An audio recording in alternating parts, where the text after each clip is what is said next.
sabira nnyo abantu abalina ensaalo Allah abawe ebirungi ebisinga ne ku bibyo kubanga ekisumbuwa omuntu ono ye kubanga talina biki birungi kati bw'omusabira Allah abimuwe ajja kuwummula ajja nakuvaako afokasinge ku bintu bye kati gwe abatakuliiko kati sabira buli mula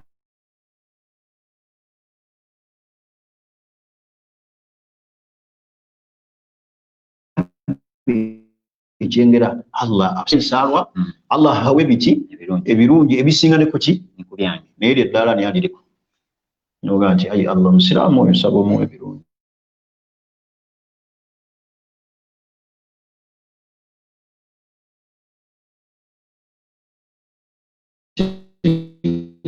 nebyange yammwe kubannammwe kubanga ekireetera omuntu ow'ensaala kubeera nga ali awo ye talina ate alaba omulala akola kyalina ate ne mubeeramu omuntu ng'enswala yembi nnyo kwe kubeera nga gwe olina ekirungi birungi obikola ki obirina naye ate nga toyagala bakwenkana gwolaba ali mu mbeera embi gwolaba nti asituukiriza jje ng'oyagala asigale mu ki seke kitegeeza ensaala zisobola n'okuba kwalina nina naye nga saagala tayagala muntu oli afuna ekirungi amwenkane lwaki akifuna bwe tolaba abantu abamu olwaleero ekibagaana okuwa zaka mulimu n'ensaalo agawe naawayo sente zange $3,000,000 gundi n'agaggawala kaakati kati kitegeeza afaanana bw'ati aba mubi nnyo kati mwewale ekigambo nsaalo ani ekyenjagala okusembyayo musome nnyo adhikaari ez'okumakya n'akawungezi sayidi zombi alina ensaalwa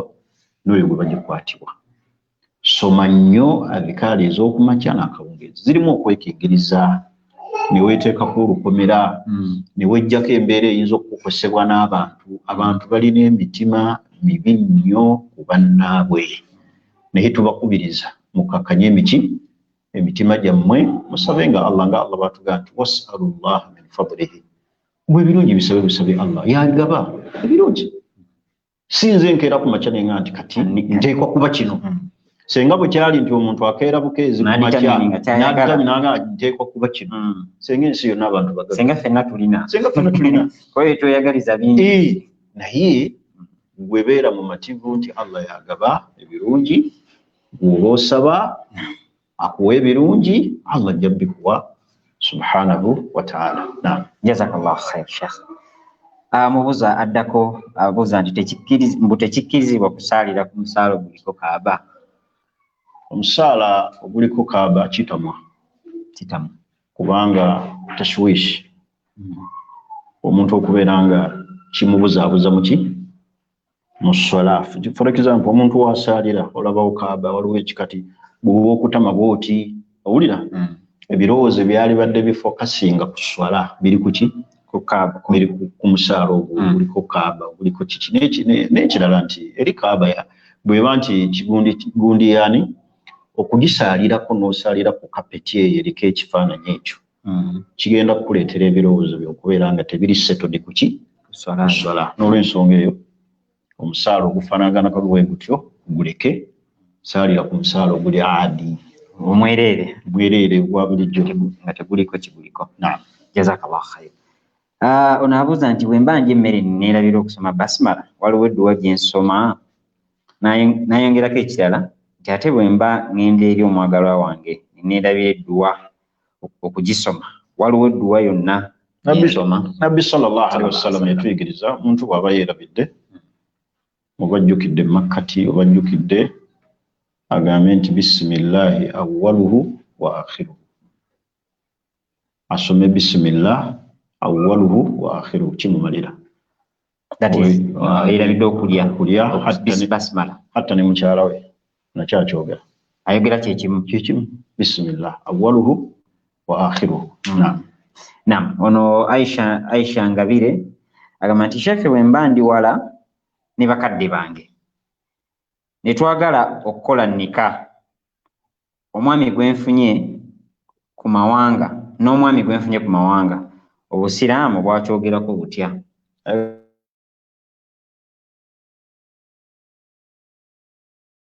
Ali ku mawanga ali wala ne bakadde be naye nga eri gyali gyafunye omwagalo. omuntu bw'afuna omuntu amwagala gw'asiimye nga bali ku mawanga ekisookera ddala badde mbazadde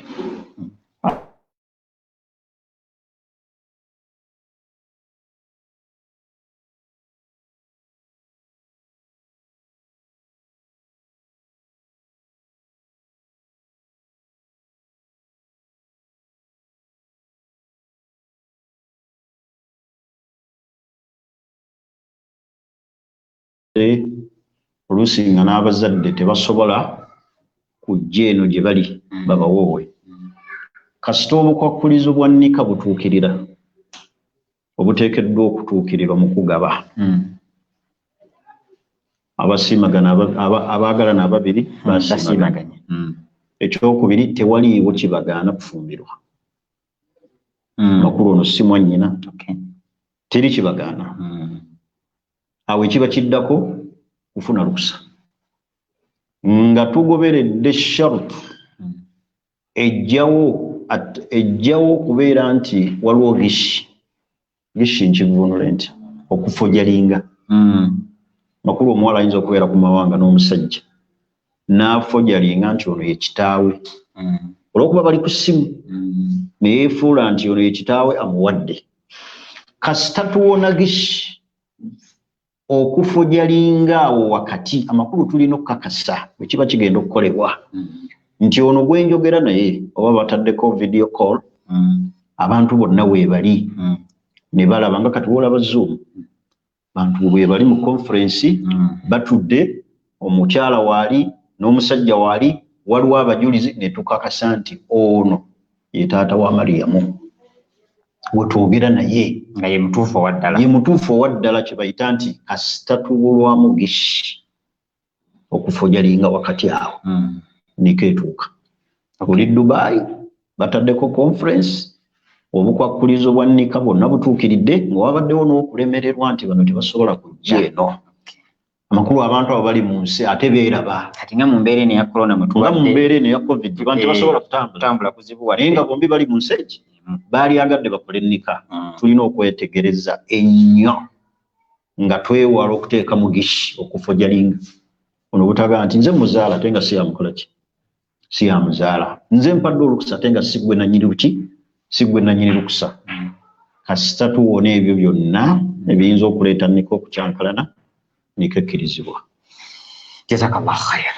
Mahad Juma agamba nti Sheikh neeyama okusiiba ennaku 10 mu nsiiba ya Nabbi Daawuda. Oluvannyuma lwa Allah okummalira kye namusaba nasangibwa nga nsiiba ennaku enjeru Mande n'Olwokuna.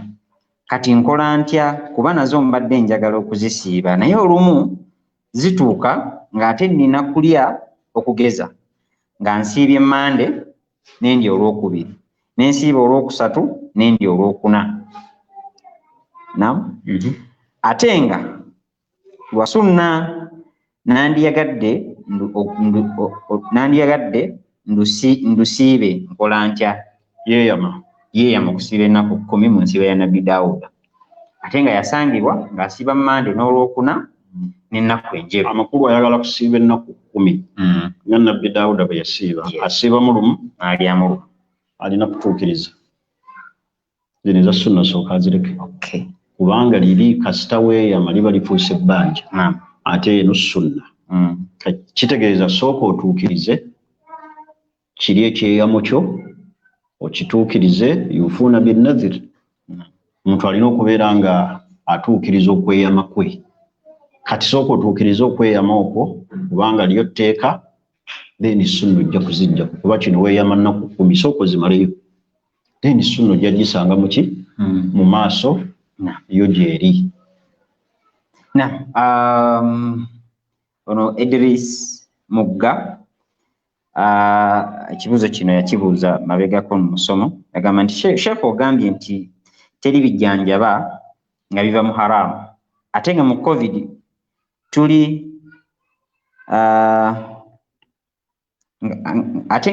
tuli mu kukozesa hand sanitizer ate nga mulimu ethanol alcohol 70% ate ne tumala ne tusaala kiramulwa kitya?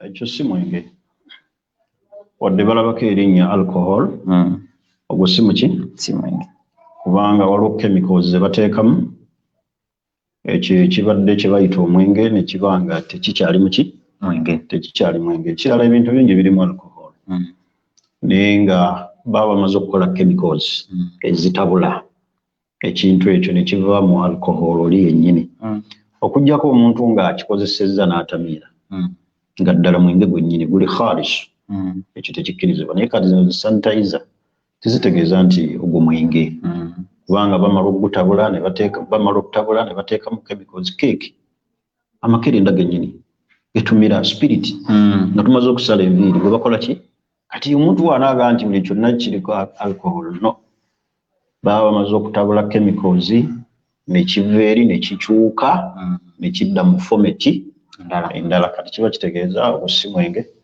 era sanitizer tali haramu muntu mukozesa ekitegeeza kati kyabadde abuuza nti nsaala bwemala okusanitizinga asaala kati for example oyinza n'okuba omaze okufuna buzo kati ng'ensi ezimu zaataddewo conditions abantu abayingira mu mizikiti ne bateekawo percentage y'abantu kitwagalamu abantu 40 naye omala wali ku sanitizinga omuntu atudde ku masi ku mulyango gw'omuzikiti ayingira gwe bakola ki ng'alooga nzira kufuna buzo ogwo si mwenge yingira okole ki osaale. Mubuuza waffe asembayo agamba nti abadde asaala naye ne yeerabira n'ateekakasa bulungi oba tahiyatu yagisomye n'asala n'amalako esswala egy'abadde asaala akola atya? Ddamu ekibuuzo. Nti abadde asaala tahiyatu eya wakati teyeekakasizza oba yagisomye naye nga kugamba yasituse okunona eraako ebbiri ezibulayo naye nga teyeekakasa bulungi ntuddewo oba mpiseewo n'atuuka paka ku tahiyatu esembayo akola atya? Alina kuvunnama lwakwerabira kubanga min asbaabi sujudu sahwi ensonga ezeetera omuntu okuvunnama olw'okwerabira ziri 3. Ensonga esooka aziyada omuntu okubanga alina kyayongedde mu ssala. Ekyokubiri annaqs okubanga alina kyakendeezezza mu ssala. Ekyokusatu ashak okubuusabuusa kino nkikoze saakikoze ate niwabeerawo okubuusabuusa nga kugwa mu mpagi niwabeerawo okubuusabuusa nga kugwa mu wajibaati. Kati tahiyatu eno esooka egwa mu wajibaati nagitudde oba saatudde amakulu talina kyakakasa oba natudde oba saakoze ki saatudde kitegeeza ku nkomero y'esswala alina okuvunnama oluvunnama olw'okwerabira. Era bw'aba akirala waliwo omuntu okuzimbira ku mutima gwe galabatu dhanni natudde tahiyatu nagisomye kitegeeza gwe tokyabuusabuusa ate era oba obadde mu sswala n'obuusabuusa naye n'omala omutima gwo ne gutebenkera ku kiki era vunnama oluvunnama olw'okwerabira. Jazakallahu khair. Sheikh, ababuuza baffe batwebalabisa olwaleero bye bibuuzo bye tutambudde nabyo biidhnirrahman. Nja kusaba obeeko entanda endala gy'otusibirira nga tumaliriza. Obubaka bwange bwe njagala okuwa abasiraamu abatulaba kujjumbira kusoma busiraamu nti gisome. Omuntu asoma obusiraamu bumwanguyira naye buli lw'otasoma busiraamu bukkaluubira.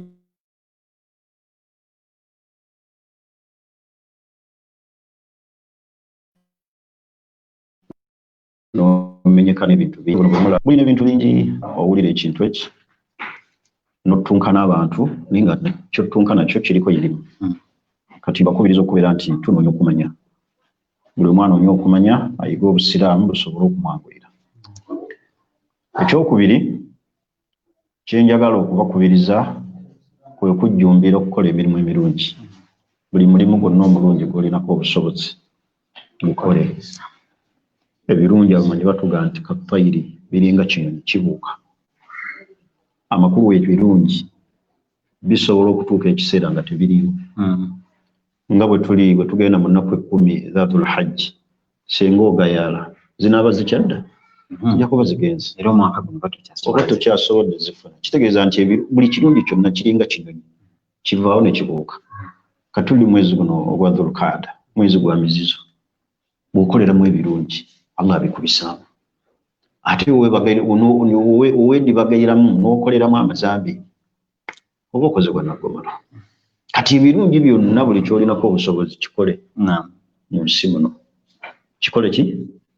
kikole kiteekeko obudde okiwe ebirowoozo okikole mu bulambulukufu bwakyo n'ekyenjagala okuddiriza ekisembayo kyekyokubeera nti tufeeyo ennyo okulongoosa obusiraamu bwaffe nga twewala ebyo ebyonoona obusiraamu eddiini eno ey'obusiraamu ddiini ya ntondo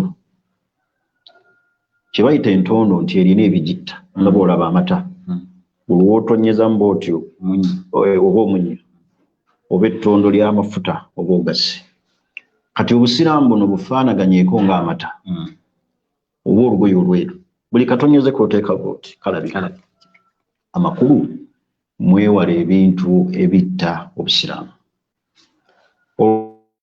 olwalira ebintu ebitta obusiraamu abasiraamu nga tebabiteekako birowoozo nga bannyinaffe okufumbirwa abasajja abatali basiraamu obusiraamu oba obusi oba obutemeddeko ki ettaka abasajja okuganza abakyala abatali basiraamu ne babazaalamu abaana tulaba abasiraamu bangi abagenda mu kkanisa ne basaba ate ennaku endala ne badda mu mizikiti naga nti zonna ddiini gonna makubo yonna katonda gyali tunoonya kutuuka eri katonda kati baganda bano obusiraamu eddiini eno y'obusiraamu mugitwale nti ddiini ya ntondo waliwo ebigyonoona osiibye n'osiiba bulungi n'ofundikira olunaku olwayidi ng'ogenze mwanzenu kiduula kusanyuka tumaze okusiiba obusiraamu tebugaana kusanyuka naye osanyuka otya kati wali problem ate nga omulimu gubalibwa ku nkomerero kati olw'ensonga eyo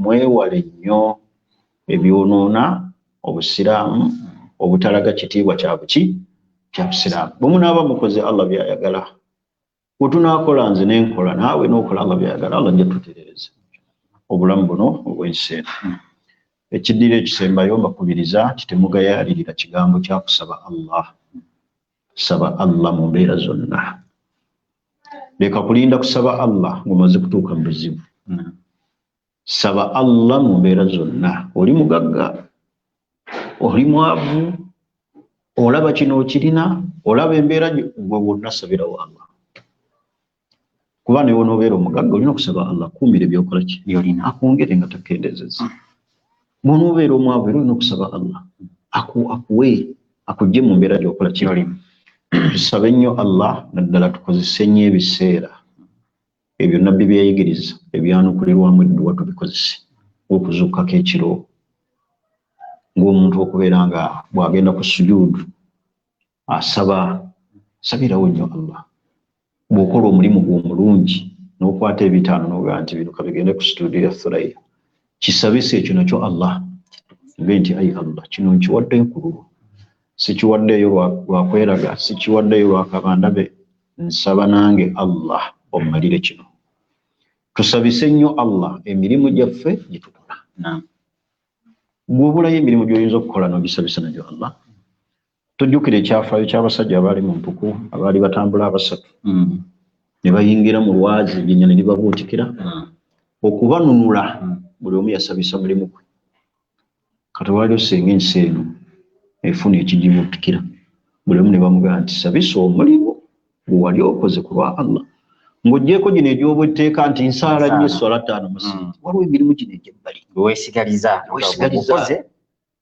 gwali wakati wange ne Allah wange ate era abasiraamu bajjumbire nnyo okubanga balina emirimu egiri wakati waabwe ne Allah nga teri muntu yenna agumanyi guli wakati wo ne Allah okuggyako oba oyo gw'oweyambye olina omwana mulekwa gw'omusomesa olina nnamwandu gw'oyamba olina saddaaka gy'okola ng'ekintu ekyo kiri wakati wo nani ozuukuka ekiro n'osaala osaala ku salaatu duha tuteeke emirimu egyo wakati waffe ne Allah gigenda kutuwewulira nnyo akhira gigenda kuzitoya nnyo mizaani kuba ekisookera ddala emirimu egyo gye tukola nga giri wakati waffe ne Allah gibulamu riya.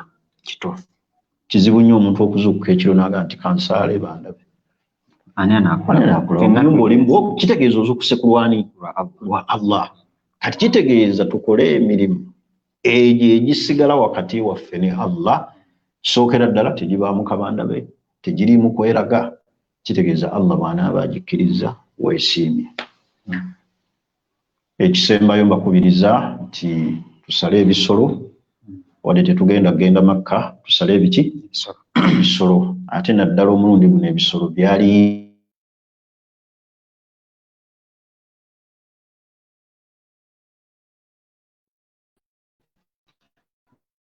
kubanga abantu bagenda balibadde mu nyama bagirye mugigabe obusiraamu bwebuyigirize.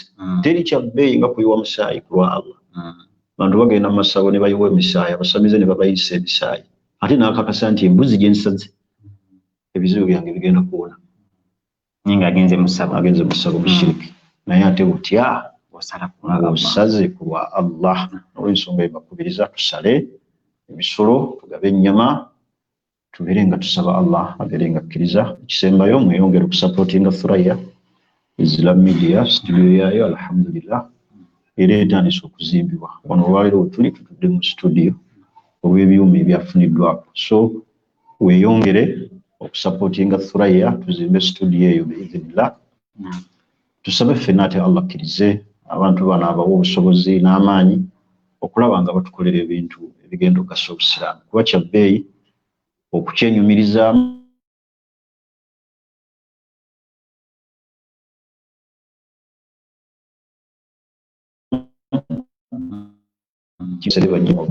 sallallahu wasallam walhamdulillahi rabbil alamin.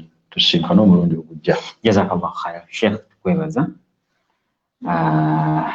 Abalabi baffe mwenna tubeebaza okuba nga mutambudde naffe. Ennamba zaffe kumba muyisa obuyambi oba sapooti yonna eri Thurayya studio. Nga Sheikh watugambye wano tutudde mu kifo studio yaffe mweri okuzimbibwa biidhnillah. Ebyuma nga bwe twabategeezezza byatuuse ebimu, insha Allah tusuubira okufuna ebirala naye tubasaba mwongere otusapootinga tufune ebyuma ebirala ebisinga ku bye tulina biidhnillah, tusobole okubeera nga tubatuusaako empeereza esinga okuba nga nnungi. Olwaleero mbadde Umaru Ssenyonjo mu pulogulaamu yaffe eno ey'ebibuuzo, mbadde ne Sheikh Bbosa.